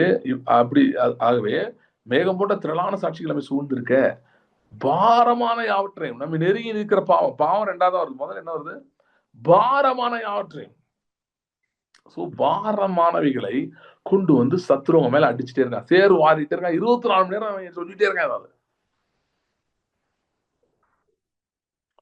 இதுக்கு பிராக்டிகல் எக்ஸாம்பிள் சொல்றேன். நீங்க ஜெபம் பண்றீங்க, ஒரு காரியத்துக்காக ஜெபம் பண்றீங்க, ஆண்டவரே இந்த அற்புதம் எனக்கு நடக்கணும்ப்பா, எனக்கு ரொம்ப கஷ்டமா இருக்கு, இது மாதிரி நான் அனுபவிக்க விரும்புகிறேன், இந்த பொருளாதாரத்தை நெருக்கடியா இருக்கு, ஏதோ ஒரு பிரச்சனை, ஒரு வியாதியோ, வாட் எவர், குடும்பத்தில் இருக்க ஒரு சமாதானமின்மையோ, ஏதோ ஒண்ணு, இல்ல ஒரு நபரால வச்சு உங்க குடும்பத்தில் இருக்க ஒரு நபர் பிரச்சனை பண்ற, அவரால் ஏதோ ஒரு பிரச்சனை, இது மாறும். நீங்க ஜெபிக்கும் போது உங்கள் மனதுக்குள்ள இருந்து ஆல்டர்னேட்டா ஒரு எண்ணம், இது நடக்காது, இது வராது. ஏன்னா உங்ககிட்ட ஏதோ குறைய காட்டுவான். என்ன குறைய காட்டுவான்? நீ அந்த அளவு ஜெபம் பண்ணல, நீ அந்த அளவு பரிசுத்தமா இல்லையில, நீ அந்த அளவுக்கு ஒன்னும் ஞானமா இல்லையில, உனக்கு விசுவாசமே இல்லையில அப்படின்னு ஒரு பேரலா வாய்ஸ் ஓடிக்கிட்டே இருக்கும். இந்த வாய்ஸ் என்ன பண்ணுன்னா, நீங்க ஜெபம் பண்றது, ஏன் நிறைய பேர் ஊழியக்காரங்க போய் ஜெபம் பண்றாங்க, வரம்பெற்ற ஊழியர், தீர்க்கதரிசி ஐயா ஏன் ஜெபம் பண்றாங்க? விசுவாசிகளே ஜெபம் பண்றாங்க. ஏன்னா அவங்க ஜெபம் பண்ண ஆரம்பிச்சோன்னே இந்த சத்தம் ரொம்ப சவுண்ட் பயங்கர கொய்ன்னு கேக்குது, அப்படி காது கெட்டே இருக்கு, ஜெபம் நடக்காது. இந்த சவுண்ட் வந்து சம்டைம்ஸ் வந்து ஒரு சைலன்ஸா மாறி அதே பவர்ஃபுல்லா இருக்கும். அந்த சைலன்ஸா மாறிதான் என்ன தெரியுமா, எந்த சத்தமும் கேட்காது, ஆனா இவங்க உறுதியா நம்புவாங்க, ஜெபம் நடக்காது. உறுதியான ஒரு நம்பிக்கை இருக்கும், ஜெபம் நடக்காது. அதுதான் சைலன்ஸ். இப்படி என்ன, அங்க சத்தம் எதுவும் இல்லை, அந்த சத்தம் இவங்களுக்குள்ள நல்லா இறங்கி நரம்பு நாடி எல்லாம் போய் சேர்ந்துருச்சு, இவங்களுடைய சிஸ்டம்லயே அது செட்டில் ஆயிடுச்சு. அந்த சத்தம் அப்படி செட்டில் ஆனதுனால அவங்களுக்கு வந்து அவங்க இந்த ஒரு சத்தம் இருக்குன்னு கூட தெரியாது, அதுதான் அவங்க சத்தம்னே நினைச்சு அவங்க வாழ்ந்துட்டு இருக்காங்க. அதுதான் அவங்க நினைச்சு வாழ்ந்துட்டு இருக்காங்க. ஒரு பாரசைட் வார்ம் ஒன்று இருக்கு, ஒரு புழு இருக்கு, சீல் இருக்கும். ஒரு குறிப்பிட்ட ஃபிஷ் என்ன பண்ணுதுன்னா, நாக்குல போய் அட்டாச் ஆகிக்குமா, அட்டாச் ஆகிட்டு கொஞ்ச நாள் நாக்கையே கட் பண்ணி விட்டுருமா, கட் பண்ணி விட்டுட்டு இதுவே நாக்கா மாறிடுமா, பாதி நாக்கு அந்த இடத்துல இது உட்காந்துக்கும், உட்காந்து இந்த மீன் சாப்பிடும் போதெல்லாம் இது சாப்பிட்டுட்டே இருக்குமா. அது மாதிரி பாத்தீங்கன்னா இந்த சத்தங்கள், அவிசுவாசத்தின் சத்தங்கள், குற்றம் சாட்டுகிற சத்தங்கள், அதாவது you are not good enough, நீ ஜெபம் நல்லா நடக்காது அப்படின்றது உள்ள இறங்கிச்சு, டீப்பா இறங்கி அது நீங்களே அதான் கரெக்ட்னு நினைக்கிறீங்க. அது ஒரு சத்தம்னே உங்களுக்கு தெரியல, அது ஒரு ஆன்டிபாடினே உங்களுக்கு தெரியல, அதுதான் நீங்க அதான் நம்புறதா நினைச்சுக்கிட்டு, அதான் உண்மையா நினைச்சுட்டு நீங்க வாழ்ந்துட்டு இருக்கீங்க. அதனாலதான் நம்ம நிறைய நேரம் யாரையாவது ஜெபம் சொல்றோம், ஏன்னா அக்யூசேஷன் உள்ள போய் இறங்கிருச்சு. சோ பிசாசு அதனால பாருங்க 24 மணி நேரம் பாவம் செய்ய தூண்டுகிறவன் அவனை பத்தி சொல்லலையே. இரவும் பகலும் நம்முடைய சகோதரரை பாவம் செய்ய தூண்டிக் கொண்டே இருக்கிறவன் கீழே விழப்பட்டு போறான்னு போட்டிருக்க. 24 பேர் என்ன பண்ணிருக்கானா, இரவும் பகலும் என்ன பண்ணிருக்கானா, ஓயாமல் தேவனுக்கு முன்பாக நம்முடைய சகோதரர் மேல் குற்றம் சுமத்தும் பொருட்டு அவங்க ட்ரெஸ் அழுக்காக்கும்படி குற்றம் சுமத்தி கொண்டே இருக்கிறவன் என்னத்தையாவது சொல்லிக்கிட்டே இருப்பான். ஸோ இந்த அக்யூசேஷன், இந்த குற்றம் சுமத்துன்றது வேற மாதிரி வருது. இந்த குற்றம் சுமத்துதே வந்து நிறைய பேர் நினைக்கிற மாதிரி, அது நானும் முதல் சொன்ன மாதிரியும் வெறும் பாவம் சம்பந்தப்பட்டே வரல. இன்ஃபேக்ட் உங்களுக்கு கரெக்டா சொல்லணும்னா, இந்த குற்றம் சுமத்துதலே எப்ப ரொம்ப வருது அப்படின்னா, ஒரு விசுவாசி ஆளுகை செய்ய வேண்டும் நினைக்கும் போது அதிகமா வருது. இல்ல இன்னொன்னு, இன் அதர் வேர்ட்ஸ், அவன் தப்பித்தவரை ஆளுகை பக்கம் போயிடக்கூடாது. தேவன் எனக்கு சகாயரா இருக்கிறார், தேவன் என் பக்கத்தில் இருக்கிறார், நான் சொன்னபடி தேவன் எனக்கு செய்வார் என்கிற அந்த அறிவு கிட்டக்காக போயிடக்கூடாது. போகாதபடி தடுக்கிற ஒரு குற்றம் சுமத்துதலா இது இருக்கிறது. இந்த அறிவு இப்படி இருக்குன்னு கூட தெரியக்கூடாது யாருக்கும். நிறைய பேர் நான் சொல்லி கேள்விப்பட்டிருக்கேன், அது என்ன நீங்க சொல்றீங்க, நீங்க சொன்னாலும் ஆண்டவர் கேட்பாரா? அதெல்லாம் கேட்க மாட்டார். அவர் என்ன செய்யணும்னு நினைக்கிறாரோ அதான் செய்வார். நமக்கு ஒரு போட்ட பிச்சை எல்லாம், அதனால வாங்கிட்டு போயிட்டே இருக்கணும். நீங்களாம் போய் இதை நான் இப்படி விசுவாசிக்க போறேன், அப்படி பண்ண போறேன். சமீபத்துல நம்ம தமிழ்நாட்டுல நடந்த நிகழ்வுகளை பத்தி நான் ஒரு போஸ்ட் போட்டிருந்தேன். ஒரு போஸ்ட் கொஞ்சம் நிறையவே போட்டிருந்தேன். சில பேருக்கு அது பிடிக்கல, பரவாயில்ல. நான் போட்டிருந்தேன். அப்போ ஒருத்தர் வந்து போட்டிருந்தாரு, என்ன நீங்க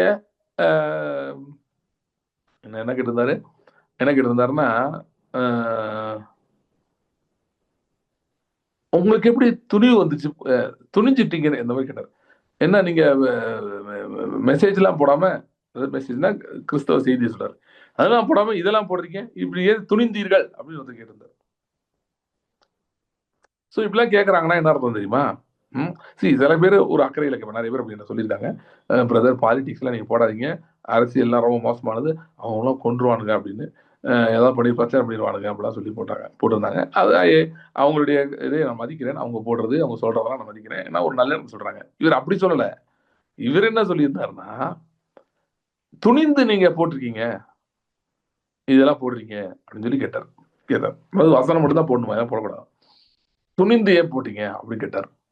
இந்த மாதிரிலாம் ஏன் கேட்கறாங்க அப்படின்னா, இவங்க வந்து இந்த எல்லா விசுவாசிகளுமே ஒரு டைம்ல போல்டா ஜெபம் பண்ணிருப்பாங்க. சில காரியங்கள் நடக்கணும், இல்ல கட்டில இட்டு பார்த்துருப்பாங்க, தைரியமா பேசிலாம் பார்த்துருப்பாங்க நிறையா. ஆனால் அது நல்லா நடக்கல, ஃபெயிலியர் ஆயிடுச்சு அப்படிலாம் சொன்ன உடனே குற்றம் சுமத்துரும் உள்ள வந்துடுறான். வந்து குற்ற சுமத்துல ஃபுல்லா இறக்கி விட்டுறான். நீ பாத்தியா, இதெல்லாம் நீ பண்ணலாமா, தேவையெல்லாம் பண்ணிட்டேன். நானு முத 2016 17 தெரியாது, அப்பதான் நான் பொலிட்டிக்கலி நான் ஃபர்ஸ்ட் அஃபிஷியலா இன்வால்வ் ஆனது. பார்ட்டி ஆஃபீஸ்ல போய் நான் ரெஜிஸ்டர்லாம் பண்ணி நாங்க இன்வால்வ் இருந்தேன். நான் ஃபர்ஸ்ட் போன ஞாபகம் இருக்கு எனக்கு, ஒரு ஃபர்ஸ்டோ செகண்ட் ஒரு நாள் போயிருந்தப்ப நான் உட்காந்து ஒரு மீட்டிங்ல உட்காந்துருந்தேன். அங்க போயிட்டு எனக்குள்ள ஒரு வாய்ஸ் கேட்டே இருந்துச்சு ரொம்ப நேரத்துக்கு, நீங்க இங்க எதுக்கு வந்த, இங்க எதுக்கு வந்தன்னு கேட்டே இருந்தது. நான் நினைச்சிட்டேன், ஆவியானவர் சொல்றாரு இதெல்லாம் வந்து நம்மளாம் போகக்கூடாத இடம், இங்க போய் உட்காந்துருக்கோம் அப்படின்னு சொல்லிட்டாரு அப்படின்னு நான் நினைச்சிட்டு இருந்தேன். நம்ம ஜெபிச்சுட்டே இருக்கணும் இல்லையா, அங்கே என்ன உட்காந்துருக்கோம், அரசியல் மீட்டிங் நமக்கு என்ன வேலை அப்படின்னு ஆவியானவர் தான் சொல்றாரு அப்படின்னு நினைச்சிட்டு ரொம்ப நாள் அப்படிதான் நினைச்சிட்டு இருந்தேன். கொஞ்ச நாள் கழிச்சு ஆண்டவர் என்கிட்ட சொன்னாரு, ஒரு நாள் ஜோம் போது சொன்னாரு, அன்னைக்கு உனக்கு வந்த வயசு நான் இல்லை அப்படின்னாரு. அப்படி நீங்க இல்ல, அது யாரு இது? சத்ரு வந்து நல்லா கவனிங்க, தேவனுடைய ஜனங்கள் ஏதோ ஒரு விதத்துல ஆளுக்கு என்ன பொலிட்டிக்கல்ல மட்டும் நான் சொல்லல, பல இது இருக்கு. பிசினஸ் இருக்கலாம், சில எத்தனை பேர் பிசினஸ் பண்றவங்களை பத்தி நான் கேட்கிறேன், ஏதோ பிசினஸ் பண்ணி உங்களுக்கு ஃபெயிலியர் ஆயிடுச்சு, எத்தனை பேருக்கு அந்த வாய்ஸ் வந்திருக்கு, தேவையில்லாம தப்பா பண்ணிட்டேன்னு, இனிமேட்டு இப்படிலாம் பண்ணிடாதன்னு பயம் வந்திருக்கு, எத்தனை பேருக்கு வந்திருக்கு? இல்ல உங்க வேலையில ஒரு புதுசா ஒரு டிசிஷன் எடுத்துட்டீங்க, கொஞ்சம் தைரியமா ஒண்ணு எடுத்தீங்க, ஒரு ஒரு ஒரு ஒரு சேலஞ்சிங்கா ஒண்ணு எடுத்துட்டீங்க, எடுத்து ஒருவேளை அது ஃபெயிலியர் ஆயிடுச்சு, இல்ல நீங்க எதிர்பார்த்த அப்ரிசியேஷன் உங்களுக்கு வரல, அப்ரிசியேஷன் வரவங்க உங்களை சில பேர் கிரிட்டிசைஸ் பண்ணிட்டாங்க, உங்க மேல் அதிகாரிகள் யாரோ ஏன் அப்படிலாம் பண்ணட்டாங்க, ஏன் அப்படி பண்ணன்னு கேட்டாங்க. இதெல்லாம் பண்ணி குடும்பத்துல நீங்க சில டிசிஷன் நல்ல எண்ணத்துல எடுத்தீங்க, ஆனா அது நெகட்டிவ் வரனே உங்க கணவரோ இல்ல உங்க மனைவியோ பிள்ளைகளோ உங்களை திட்டுறாங்க, திட்டி ஒரு குற்ற உணர்வு கொண்டுறாங்க. சோ உங்களுக்கு என்ன தோணுது, இந்த மாதிரிலாம் இனிமேட்டு எதுவுமே செய்ய வேணாம், நம்ம ஏதோ சின்ன லெவல்ல ஏதோ பண்ணிட்டு ஊர் உலகத்துக்கே தெரியாம சைலண்டா அப்படியே போயிருவோம். எத்தனை பேர் இதெல்லாம் வந்திருக்கு? நிறைய பேர் சொல்றீங்க எஸ் வந்திருக்குன்னு. இது எல்லாமே பொல்லாங்க இடத்திலிருந்து வருகிறது. நீங்க தைரியமா எதுவுமே செய்யக்கூடாதுன்னு நினைக்கிறான். நிறைய பேர் நினைக்கிறாங்க பயந்து பயந்து இருக்கிறதா நல்லது. இவர் என்ன சொல்ல வராரு என்கிட்ட, ஐயா ஊழியத்துக்கு சம்பந்தப்பட்டதை மட்டும் போடுங்க, அதை மட்டும் பேசுங்க, இதெல்லாம் பேசாதீங்க. அதுக்கப்புறம் நான் கண்டுபிடிச்சேன், அவர் நான் போடுற கருத்துக்கு இல்லைன்னா நான் சார்ந்திருக்கிற கட்சிக்கு அவர் எதிர்கட்சி, அதனால இப்படி சொல்லியிருக்காரு. அதுக்கப்புறம் நான் கண்டுபிடிச்சேன். நம்ம சும்மா இருக்கிறத நோண்டி பார்த்து கண்டுபிடிச்சிருவோம், என்ன யாரு எங்க இருந்து வர்றாங்க, என்ன சொல்ல வர்றாங்கன்னு. சோ ஆனா பாத்தீங்கன்னா அது பின்பாக செயல்படுகிறது அக்யூசிங் ஸ்பிரிட். சோ நீங்க தைரியமா எதுவுமே செய்யக்கூடாது. நான் சில பேர் வேற மாதிரி புரிஞ்ச கூடாது, தைரியமா போய் தான் பாவம் செய்யலாமா, அதை நான் சொல்ல வரல. நான் சொல்ல வர்றது தைரியமாக தேவன் உங்களுக்குன்னு வச்சிருக்கிற காரியங்கள், உங்களுக்கு குடும்பத்துக்கு என்றோ உங்க வேலையிலையோ செய்ய வேண்டிய சில பெரிய காரியங்கள், சில ரிஸ்க் எடுக்க வேண்டும், இப்படிலாம் இருக்கு. இதெல்லாம் நீங்க செய்யும் போது இதெல்லாம் எடுத்து போனோட ரிஸ்க் எடுத்து ஒரு ஃபெயிலியர் ஆனது அதையே காட்டி காட்டி காட்டி ஜனங்கள் விட்டு பேச வச்சு இந்த மாதிரிலாம் சொல்லி குற்றப்படுத்தி நீங்க ஆளுகையில் இருக்கக்கூடாது. என்ன தெரியுமா, நீங்க ஒரு கட்டுப்பாட்டுக்குள்ளே போயிட்டே இருக்கணும். அப்படியே பொருளாதாரத்தை இப்படிதான் இப்படியே போயிட்டே இருக்கணும். உங்க குடும்பத்துல ஒரு ஒரு ஒரு சில சந்தோஷங்கள் அனுப்பிக்கலாம், அதுக்கு மேல போயிடக்கூடாது. ஓகே, சில எல்லைகளை தாண்டி விடவே கூடாது, அப்படியே உங்களை அடக்கி அப்படியே உள்ளுக்குள்ளேயே வச்சுட்டே இருக்கணும். இதுக்குதான் என்ன பண்றாங்கன்னா குற்றம் சுமத்துகிற சத்தங்கள் 24 மணி நேரம் துணிக்க முடியும். சில நேரம் நான் சொல்றேன், சில காரியங்கள்லாம் போல்டா நான் பண்ண சில ஜபத்துக்கு எந்த அளவு பிசாசு வஞ்சித்து இருக்கிறான்னு சொன்னா, கொஞ்ச நாள் கழிச்சு நான் அந்த ஜபத்தை ஏன்டா பண்ணணும்னு ரிக்ரெட் பண்ணிருக்கேன், பண்ணி நிறுத்திருக்கேன் ஜபத்தை.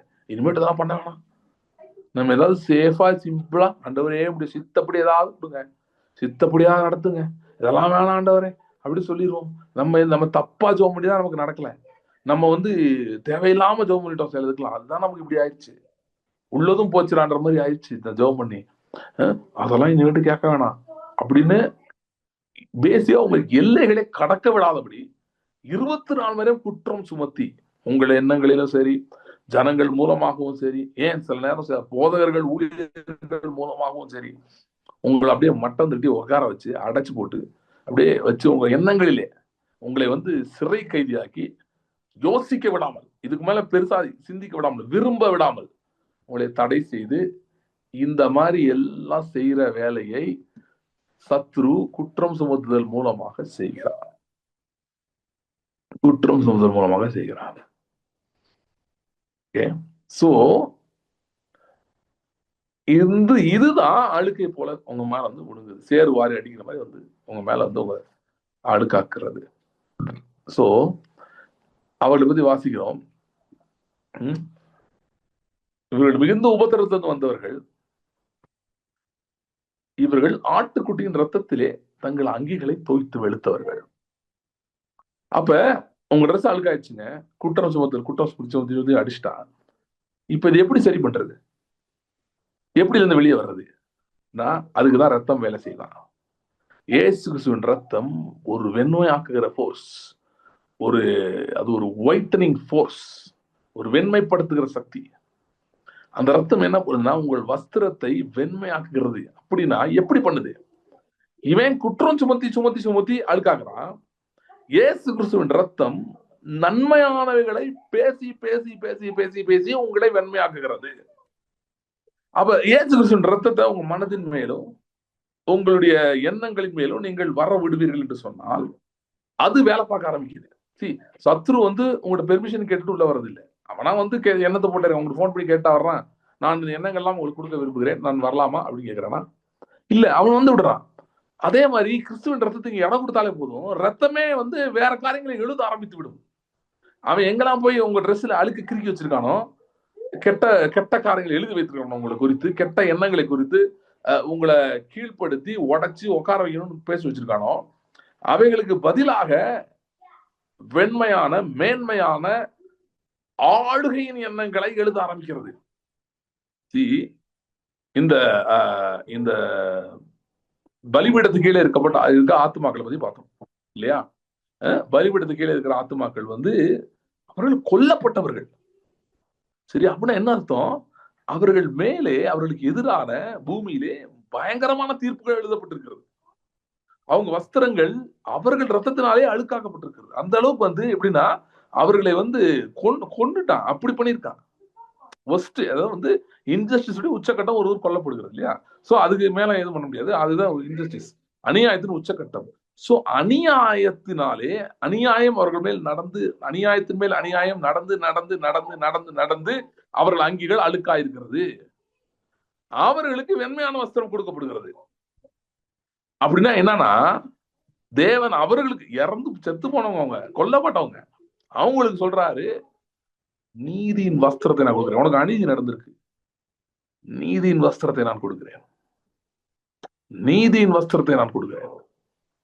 சரி, நான் ரொம்ப நாள் யோசிச்சிருக்கேன். ஃபெலிக்ஸ் வந்து பால் வந்து ஃபெலிக்ஸ்ட சாட்சி கொடுக்கும்போது நியாய தீர்ப்பை பத்தி எல்லாம் சொல்லும் போது பயந்துட்டான் அப்படின்னு சொல்லி, ஃபெலிக்ஸ் அந்த கவர்னர், ஒரு கவர்னர் பயந்துட்டான்.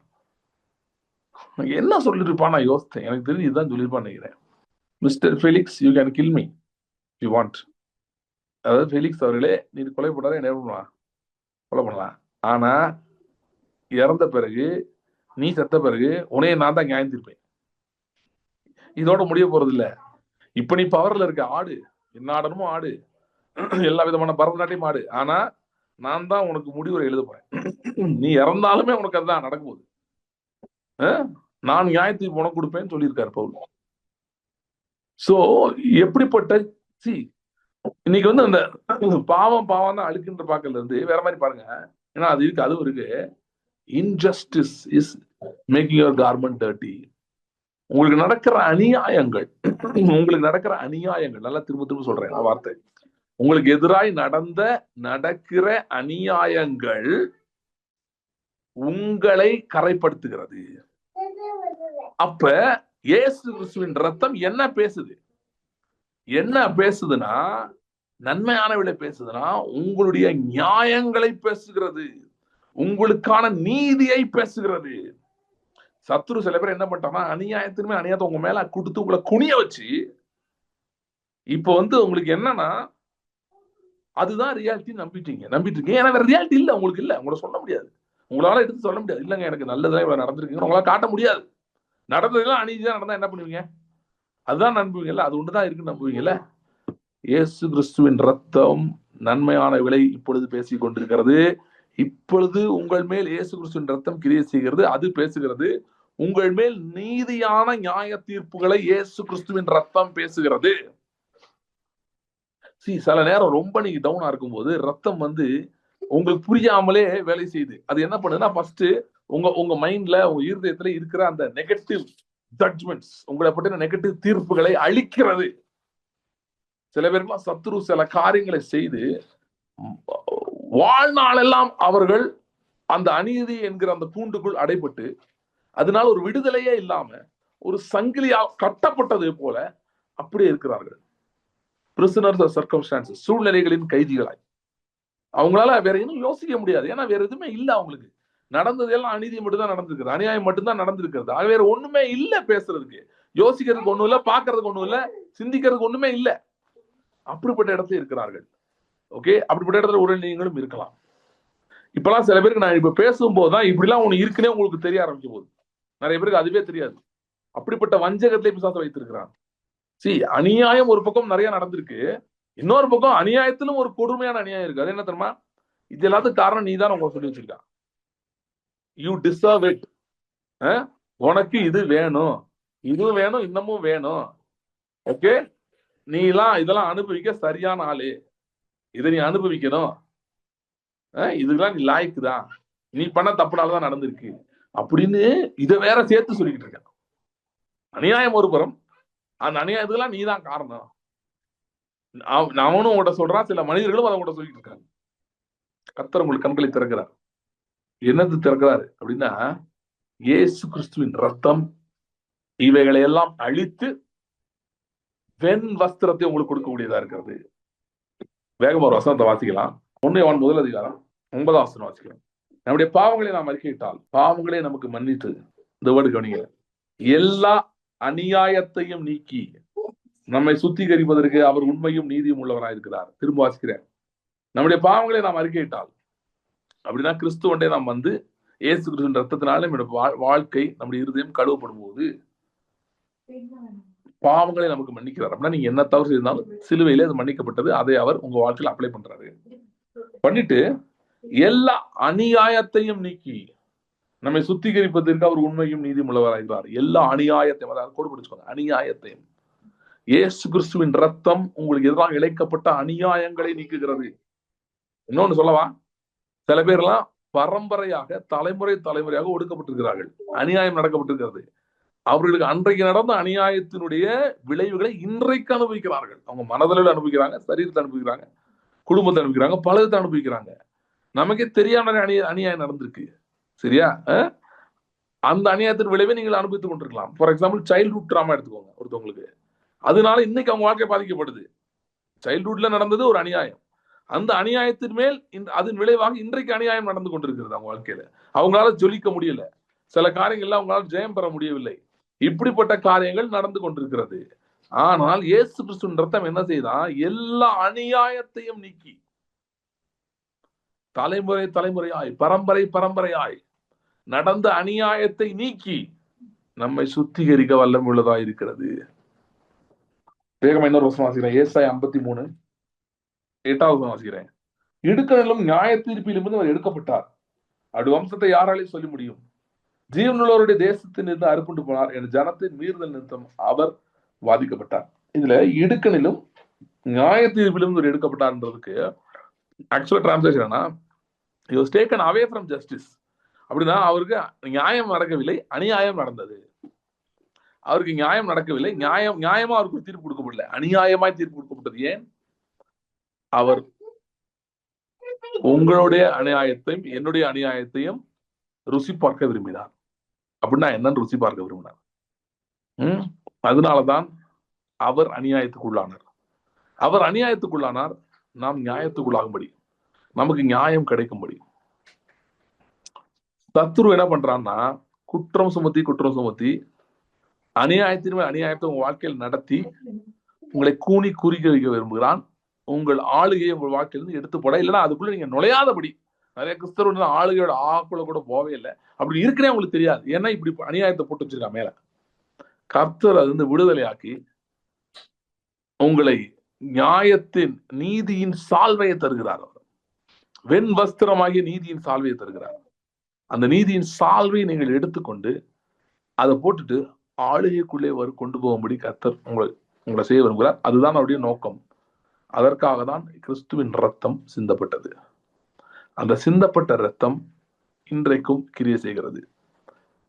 நீங்க வந்து எல்லா நேரமும் பாவம் செஞ்சுட்டே இருக்க வாய்ப்பு இல்லை. யாருமே பயங்கர பாவி கூட கொஞ்ச நேரம் ஃப்ரீயா இருப்பான். எல்லாரும் பாவம் செஞ்சுட்டே இருக்க வாய்ப்பு இல்லை. ஆனா அநியாயத்தையும் அதன் விளைவுகளையும் 24 மணி நேரம் சுமந்து கொண்டிருக்க வாய்ப்பு இருக்கிறது. அநியாயத்தை பிசாசு வந்து நினைவுபடுத்திட்டே இருக்கான். அவனுக்கு இப்படி நடந்துருச்சு, அதே ஒரு குற்றச்சாட்டை வைக்கிறான் அவங்க மேல. வாழ்க்கையில ஒரு வாழ்க்கையா, நீங்களாம் வாழ்றது வாழ்க்கை என்ன வாழ்க்கை, எத்திரலாம் பேசாம, இதெல்லாம் ஒரு வாழ்க்கையான்ற மாதிரி போட்டு உங்க மேல அமுக்கிட்டு இருக்கான்.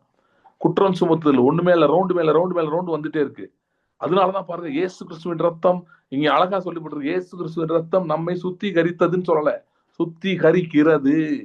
It cleanses us, present continuous. ஏன்னா your worry and problem is also present continuous. And the burden of the pressure and the problem is present continuous. So is the blood of Jesus, which is also present continuous. கிறிஸ்துவின் ரத்தம் தொடர்ந்து கிரியை செய்து கொண்டே இருக்கிறது. உங்கள் மனதின் பாவங்களை, பாரங்களை, அநியாயத்தை சுமந்து கொண்டிருக்கீங்கல்ல, அதை அறுத்து எறிகிறது. நியாயத்தை உங்கள் வாழ்க்கையில நுழைய வைக்கிறது. வாழ்க்கை நியாயத்தினால் நிரப்புகிறது. நியாயத்தை பத்தி பழைய ஏற்பாட்டு மெசியானிக் ப்ராஃபசிஸ்ல மெஜாரிட்டி எதை பத்தி சொல்லுது பாத்தீங்கன்னா, ஜஸ்டிஸ் பத்தி வருது. ஏழைகளுக்கு நியாயம், ஒடுக்கப்பட்டவர்களுக்கு நியாயம், இது பத்தி திரும்ப திரும்ப திரும்ப பழைய ஏற்பாட்டுல வருது. ஏன்னா அது முக்கியமான சப்ஜெக்ட். மெசியானிக் மினிஸ்ட்ரி, மேசியாவுடைய ஊழியத்துல அது முக்கிய பங்கு வகிக்கிறது. கிறிஸ்துவின் ராஜ்யம் அது நியாயத்தினாலும் நீதியினாலும் நிறுவப்பட்டிருக்கிற ராஜ்யம். அப்படின்னா யாருக்கோ நியாயம், உலகம் எல்லாத்துக்கும் நியாயம் வருமானா அது எனக்கு தெரியாது. விசுவாசிக்கு வரணும். அதுக்காக தான் அவர் அநியாயத்தை ருசி பார்த்தார். ஓகே, வரும் நாட்கள் இன்னும் இதை பத்தி தொடருவோம். கர்த்தருடைய பந்திக்கு போக போறோம். அதுக்கு முன்பா ஒரு காரியத்தை நான் சொல்றேன், சொல்லிட்டு நான் கர்த்தருடைய பந்திக்குள்ள போவோம். வெஸ்டர்ன் வேர்ல்டு வந்து இந்த இயேசு கிறிஸ்துவினுடைய ரத்தம், உடன்படிக்கை இதை பத்தி சரியா புரியாததுக்கு ஒரு காரணம் என்னன்னா, அந்த பிளட் கவர்னன்ஸ் எல்லாம் அவங்க பெருசா எடுக்கிறது இல்லை, ரத்த உடன்படிக்கைகளை மதிக்கிறதே கிடையாது. ஆஸ்திரேலியாலையும் அமெரிக்காலையும் பாத்தீங்கன்னா அந்த லோக்கல் ட்ரைபல்ஸ் இருக்காங்கல்ல, அங்க இருந்தவங்க அந்த ரெட் இண்டியன்ஸோ இல்ல முன்னாடி இருந்தவங்களோ, இங்க ஆஸ்திரேலியா அபாரிஜின்ஸ், அவங்க பேரு ஒரு குரூப் தாங்க. அவங்க எல்லாம் வந்து பாத்தீங்கன்னா நிறைய பேர் வந்து பிளட் கவர்னன்ட்டை ரொம்ப சீரியஸா எடுத்தவங்க. அதுதான் அதுக்கு ரொம்ப வேல்யூ கொடுத்தவங்க. இவங்க போய் இந்த ஒயிட் பீப்புள் உள்ள போய் அவங்களோட நிறைய கவர்னன்ட் எல்லாம் பண்ற மாதிரி பண்ணி அதை கவர்னன்ட் இவங்களுக்கு அட்வான்டேஜா யூஸ் பண்ணி கொண்டுட்டாங்க நிறைய பேரை. இதை யூஸ் பண்ணி ஏமாத்தி கொண்டுட்டாங்க. இதெல்லாம் ரத்தம் சிந்துப்பட்டு இருக்கிறது அங்கெல்லாம். அதனாலதான் அங்கெல்லாம் நீங்க கர்த்தர் தம்முடைய பிள்ளைகளை இப்ப கொண்டு போறாரு. நீங்க எல்லாம் போய் ஜோம் பண்ணி தான் அந்த நாடுகள்லாம் கிளீன் பண்ணும். அந்த ஒயிட் கம்யூனிட்டிக்கு பாத்தீங்கன்னா ஃபார் டு கிரேட் எக்ஸ்டென்ட் வந்து வெஸ்டர்ன் வேர்ல்டுக்கு இந்த பிளட் கவர்னன்ட் பத்தி ஒன்றும் தெரியாதனால கிறிஸ்துவனுடைய ரத்த உடன்படிக்கை பத்தி அவங்களுக்கு அவ்வளவு புரிதல் இல்லை. இது வந்து நீங்க ஃபெமிலியர் இடபிள்யூ கென்யான்ஸ் டீச்சிங்ஸ் பாத்தீங்கன்னா அவர் தான் இந்த பிளட் கவர்னன்ட் பத்தி ரொம்ப டீட்டெயிலா பேசினாரு. ஹேகின் அவங்களாம் முன்னாடி இதை பத்தி எல்லாம் பேசினாரு. ஸோ அவர் வந்து எழுதுறாரு அவருடைய ரைட்டிங்ஸ்ல வந்து ஆப்பிரிக்கால அது எப்படி பவர்ஃபுல்லா இருக்குன்னு சொல்லி.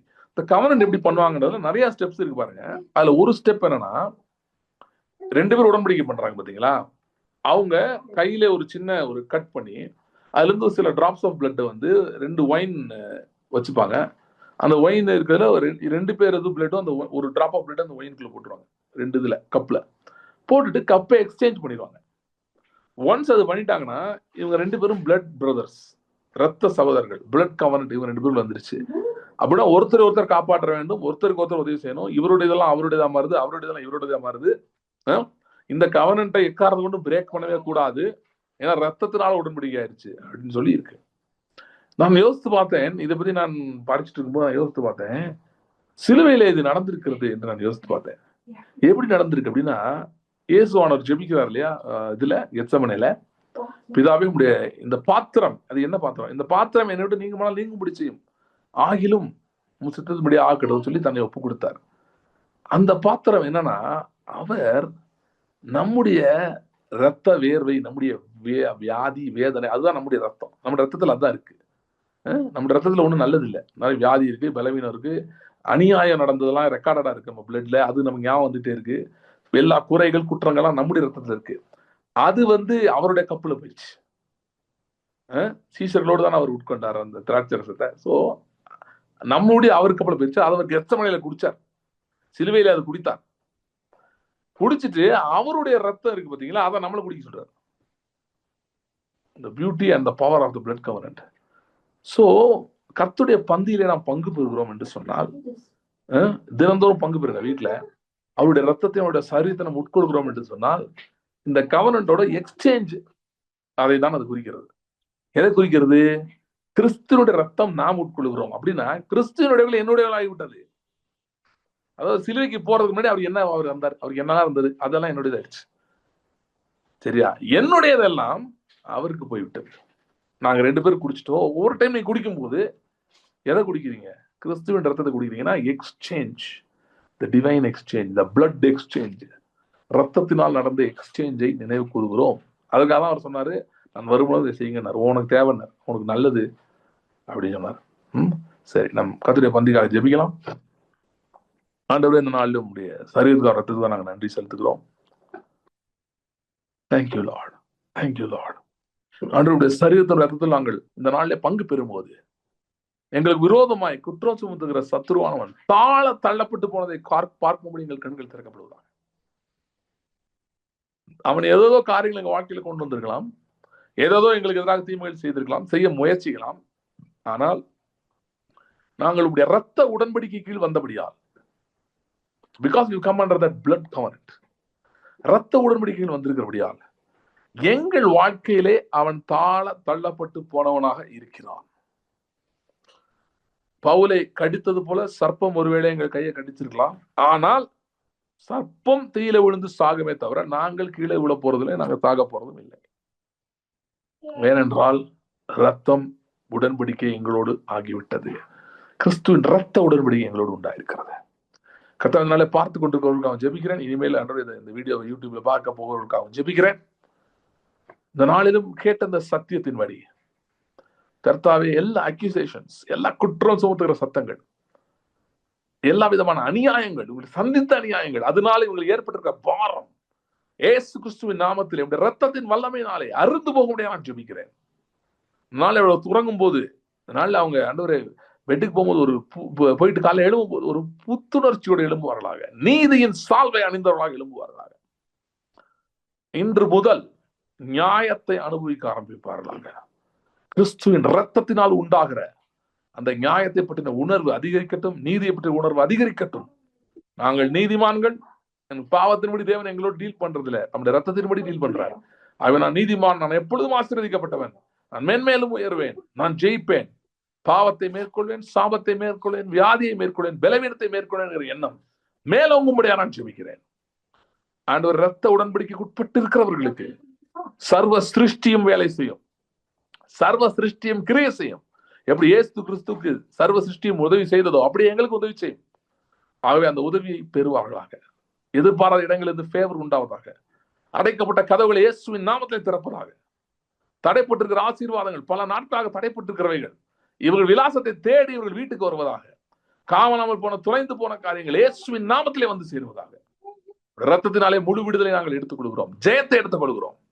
மரண தருவாயில் இருக்கிற காரியங்கள் இயேசுவின் நாமத்திலே உயிர் பெறுவதாக. ஜீவனும் பலனும் உண்டாக முடியாது ஜெபிக்கிறோம். Thank you Lord, thank you Lord. ஒரு செகண்ட் நம்முடைய சரீரத்துக்காக ரத்தத்துக்காக நாங்கள் நன்றி செலுத்துகிறோம். அந்த விசுவாசத்தோடு, அந்த நம்பிக்கையோடு சரீரத்தின் ரத்தத்தில் நாங்கள் பங்கு பெறுகிறோம். எல்லாரும் பங்கு பெறலாம்.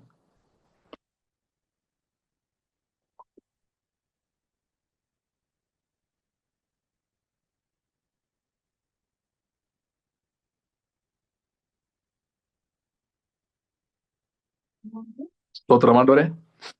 அந்த நாள் இந்த ஆள்ல வந்தவர்களுக்காக ஜெபிக்கிறேன். தொடர்ந்து பார்க்க போறதுக்காக ஜெபிக்கிறேன். கிறிஸ்துவின் ரத்தம் தொடர்ந்து ஒலித்துக் கொண்டே இருக்கட்டும். நன்மையானவைகளை பேசிக்கொண்டே இருக்கட்டும். கெட்ட எண்ணங்கள், தோல்வியின் எண்ணங்கள், பயத்தின் எண்ணங்கள், மரண பயத்தின் எண்ணங்கள், பலவிதமான தோல்வியின் எண்ணங்கள் உங்க மனதை ஒலித்துக் கொண்டே இருந்ததுக்கு பதிலாக கிறிஸ்துவின் ரத்தம் ஒலித்துக் கொண்டே இருக்கட்டும். அதனுடைய நன்மைகள், நன்மையானவைகளை கிறிஸ்துவின் ரத்தம் பேசிக்கொண்டே இருக்கட்டும். அதை கேட்கிற இடத்துக்கு அவர்களை அழைத்து செல்லும். கருத்தில் ஒப்பு கொடுக்கிறோம். ஆசீர்வதியும் இயேசு கிறிஸ்துவின் நாமத்தில் ஜெபிக்கிறோம் பிதாவே. ஆமென். திருச்சியில மீட்டிங்ல இதுதான் பேச போறேன். டாபிக் மட்டும் சொல்லல, இந்த பிளட் கவுண்ட் தான் பேச போறேன். இதை பத்தி ரொம்ப டீட்டெயிலா பேச போறேன். இன்னைக்கு பேசுவேன், இன்னும் நிறையவும் பேசுவேன். அதனால அதுக்காக ஜெபித்துக் கொள்ளுங்கள். நாட்களே கர்த்தர் அவருடைய ரத்தத்தினாலே உண்டாகிற நீதியும் நியாயத்தையும் பெற்று அனுபவிக்கும்படி நமக்கு உதவி செய்வார். அதிகமாக ரத்தத்தை தியானியுங்கள். பிளட் சாங்ஸ் போடுங்க. பிளட் பத்தின பேசேஜஸ், கிறிஸ்துவின் சிலுவை மரணம், ஏசாயா 53, யோவான் 6, இது போன்ற பகுதிகள்லாம் வசனங்களை திரும்ப திரும்ப படிங்க. எபிரேயர் புஸ்தகம், இதெல்லாம் திரும்ப திரும்ப படிங்க. ஆண்டவரே, இதெல்லாம் நான் புரிந்து கொள்ள என் மனக்கண்களை திறந்து சொல்லுங்க. எப்படிப்பட்ட ஆச்சரியமான அற்புதமான ரட்சிப்பை நாம் பெற்றிருக்கிறோம் என்பதை உணர்ந்து கொள்வோம். God bless you. See you in the next meeting. Thank you. Thanks for joining.